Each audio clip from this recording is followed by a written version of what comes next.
18 വർഷത്തെ വിശ്വാസവും പാരമ്പര്യവുമായി കിള്ളിമംഗലം കർഷക സർവീസ് സഹകരണ ബാങ്കിൽ മാർച്ച് 1 മുതൽ 31 വരെ നിക്ഷേപക സമാഹരണവും കുടിശ്ശിക നിർമ്മാർജ്ജനവും ഡെപ്പോസിറ്റുകൾക്ക് ഉയർന്ന പലിശയും നൽകുന്നു. കുടിശ്ശിക വായ്പകൾക്ക് ഇളവുകളും. ഈ സുവർണ അവസരം ഉപയോഗപ്പെടുത്തുക. കൊണ്ടാഴി പഞ്ചായത്ത് അംഗനവാടികളിൽ ഇനി വായനശാല കൂടി. കൊണ്ടാഴി ഗ്രാമപഞ്ചായത്തിലെ അതിദരിദ്ര കുടുംബങ്ങൾക്ക് ജോയ് ആലുക്കാസ് 12 മാസത്തേക്ക് നൽകുന്ന ഭക്ഷണ കിറ്റ് വിതരണത്തിന്റെയും കുടുംബശ്രീ മുഖാന്തരം നടപ്പിലാക്കുന്ന ഉജ്ജീവനം പദ്ധതിയുടെയും 2023-24 വാർഷിക പദ്ധതിയിൽ ഉൾപ്പെടുത്തി നടപ്പിലാക്കുന്ന അമ്മയ്ക്കൊരക്ഷരക്കൂട്ട് പദ്ധതി മുഖേന ഗ്രാമപഞ്ചായത്തിലെ 21 അംഗനവാടികളിലെ വായനശാലയിലേക്കുള്ള പുസ്തകങ്ങളുടെ വിതരണത്തിന്റെയും ഉദ്ഘാടനം ഗ്രാമപഞ്ചായത്ത് ഹാളിൽ വെച്ച് പ്രസിഡന്റ് കെ ശശിധര മാസ്റ്റർ നിർവഹിച്ചു. ഉദ്യോഗാർത്ഥികളുമൊക്കെ ഇത്തരം പുസ്തകങ്ങൾ വായിച്ച് അവരെ അപ്ഡേറ്റ് ചെയ്യാൻ പാകത്തിൽ അവരെ വളർത്തിയെടുക്കുക എന്നുള്ളതാണ്. അപ്പൊ ഒന്ന് ശാരീരികമായ വളർച്ചയ്ക്ക് അപേക്ഷണീയമാണെങ്കിൽ മറ്റൊന്ന് ആത്മീയമായ അല്ലെങ്കിൽ മാനസികമായ വളർച്ചയ്ക്ക് അത്യന്താപേക്ഷിതമായ കാര്യമാണ്. രണ്ട് ഒരു മനുഷ്യന്റെ വളർച്ചയ്ക്ക് അത്യന്താപേക്ഷിതമാണ്. വിശക്കുന്ന മനുഷ്യ പുസ്തകം കയ്യിലെടുക്കൂ എന്ന് ബൃഹത് എന്ന് പറഞ്ഞ സാഹിത്യം ബൃഹത്താണെന്നാണ് ഞാൻ വിചാരിക്കുന്നത്. അദ്ദേഹം പറഞ്ഞത് ഈ സന്ദർഭത്തിൽ ഓർമ്മിക്കുകയാണ്. അപ്പൊ വിശപ്പിനെ രണ്ട് തരത്തിലുള്ള വിശപ്പാണ്. ഒന്ന് ശാരീരികമായ വിശപ്പും മറ്റൊന്ന് വിജ്ഞാനത്തിനുള്ള വിശപ്പും. ആ രണ്ട് വിശപ്പും മാറ്റാൻ ഒരേ സമയം പ്രവർത്തിക്കുന്ന ഒരു പഞ്ചായത്ത് എന്ന നിലയിൽ ഞങ്ങൾ ഭരണസമിതിക്ക് അത് വളരെയധികം അഭിമാനം തോന്നുന്ന ഒരു മുഹൂർത്തമാണ്. രണ്ടു തരത്തിലും നമ്മൾ സാംസ്കാരികമായും മാനസികമായും ശാരീരികമായും ഒക്കെ തന്നെയുള്ള വളർച്ചയ്ക്ക് സമഗ്രമായ വികസനം എന്നൊക്കെ പറയുന്നത് ഇതാണ്. അതിനനുകൂലമായ രീതിയിലുള്ള ഒരു ചിന്താഗതിക്ക് അനുസൃതമായി നമുക്കെല്ലാം ഒത്തിണങ്ങി വരുന്നു എന്നുള്ളതാണ് അതിന്റെ പ്രത്യേകത. നമ്മളത് പ്രതീക്ഷിച്ചിട്ടില്ല. കളക്ടർ കഴിഞ്ഞ ദിവസം യോഗം വിളിച്ചു. ആ യോഗത്തിൽ ജോയ് ആലുക്കാസിന്റെ പ്രതിനിധികൾ ഉണ്ടായിരുന്നു. ഞാനും അവിടെ പങ്കെടുത്തു. അപ്പൊ നമുക്ക് ഇങ്ങനെ കാര്യം ചെയ്യണമെന്ന്. അപ്പോഴാണ് ഷീനയെ കാണുന്നത്. ഷീനയും മേയസും പറഞ്ഞു നമുക്ക് ഈ പദ്ധതി കൂടി അതിൽ ലിങ്ക് ചെയ്യാമെന്നാണ്. വൈസ് പ്രസിഡന്റ് ലതാ നാരായണൻകുട്ടി അധ്യക്ഷയായിരുന്നു. ജില്ലാ പഞ്ചായത്ത് അംഗവും പൊതുമരാമത്ത് സ്റ്റാൻഡിംഗ് കമ്മിറ്റി ചെയർപേഴ്സണുമായ Deepa S Nair, Joy Alukkas foundation assistant കോർഡിനേറ്ററായ ജോർജ് ടി എ എന്നിവർ ചടങ്ങിൽ വിശിഷ്ടാതിഥികളായി.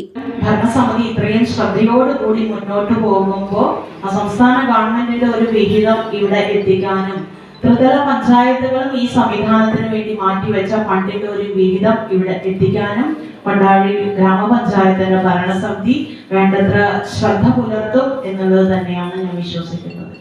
അതോടൊപ്പം മറ്റൊരു പ്രധാനപ്പെട്ട ഒരു കാര്യമാണ് വായനയുടെ വിശാലമായ ലോകം ഈ പ്രദേശത്തെ മുഴുവൻ സഹോദരന്മാർക്കും തുറന്നിട്ടുകൊണ്ട് അംഗൻവാടിയുമായി ചേർന്നുകൊണ്ട് കൊണ്ടാഴി ഗ്രാമപഞ്ചായത്ത് നടപ്പിലാക്കുന്ന ഒരു പദ്ധതി. ഒരുപക്ഷെ കഴിഞ്ഞ വർഷം ഈ പദ്ധതിക്ക് പണം മാറ്റിവെച്ച് അതിന്റെ ഉദ്ഘാടന കർമ്മം നിർവഹിക്കപ്പെടുമ്പോൾ എനിക്ക് തോന്നുന്നു അന്നും നമ്മുടെ പഞ്ചായത്തിൽ എത്തിച്ചേരാമെന്ന് പറയുന്നത് തൃശ്ശൂർ ജില്ലയുടെ കളക്ടർ തന്നെയാണെന്നും അദ്ദേഹത്തിന് വരാൻ പറ്റിയില്ല. അല്ല, പക്ഷേ അരുൺ എഴുത്തച്ഛനായിരുന്നു അന്ന് നമ്മുടെ കൂടെ ഉണ്ടായിരുന്ന മുഖ്യ അതിഥി എന്ന് പറയുന്നത്. അപ്പൊ എനിക്ക് മുന്നിൽ ഇരിക്കുന്ന ഏറ്റവും കൂടുതൽ ചേച്ചിമാരെ കാണുമ്പോൾ എനിക്ക് നിങ്ങളോട് പറയാനുള്ള ഒരു കാര്യം, പുസ്തകങ്ങൾ അംഗൻവാടികളിലൂടെ നമ്മുടെ കൈകളിലേക്ക് എത്തി അത് വായിക്കുന്ന ഒരു ശീലത്തിൽ നിന്ന് സ്ത്രീകൾ ഒരുപാട് മുന്നോട്ട് പോയിട്ടുണ്ട്.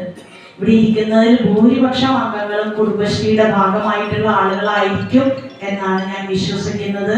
അങ്ങനെയെങ്കിൽ രചന എന്ന് പറയുന്ന പുതിയ മാറ്റത്തിലൂടെ നമ്മളെ പോലുള്ള സ്ത്രീകൾ കാലങ്ങളായിട്ട് അനുഭവിച്ചു കൊണ്ടിരിക്കുന്ന ഈ സമൂഹത്തിൽ നിന്ന് നേരിട്ട് കൊണ്ടിരിക്കുന്ന നല്ലതും ചീത്തയുമായ വശങ്ങൾ സ്വന്തം അനുഭവത്തിൽ നിന്ന് എഴുതി പുസ്തക രൂപേണ തയ്യാറാക്കി ഓരോ പഞ്ചായത്തിലും ഇപ്പൊ അതിന്റെ പ്രകാശനമടക്കമുള്ള കാര്യങ്ങൾ. Parameswaran, village extension officer Parameswaran, ICDS supervisor Shaibi, CDS chairperson Sheena എന്നിവർ പദ്ധതി വിശദീകരണം നടത്തി.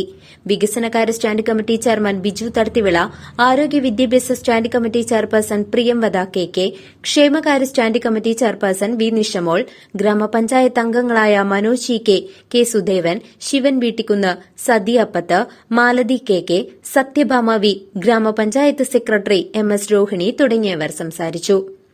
അതിദരിദ്രർക്ക് ഭക്ഷണ കിറ്റ് നൽകി വരുന്ന ഗ്രാമപഞ്ചായത്തിലെ വിവിധ വിദ്യാഭ്യാസ സ്ഥാപനങ്ങളെയും ബഡ് സ്കൂൾ ടീച്ചറെയും ചടങ്ങിൽ ആദരിച്ചു.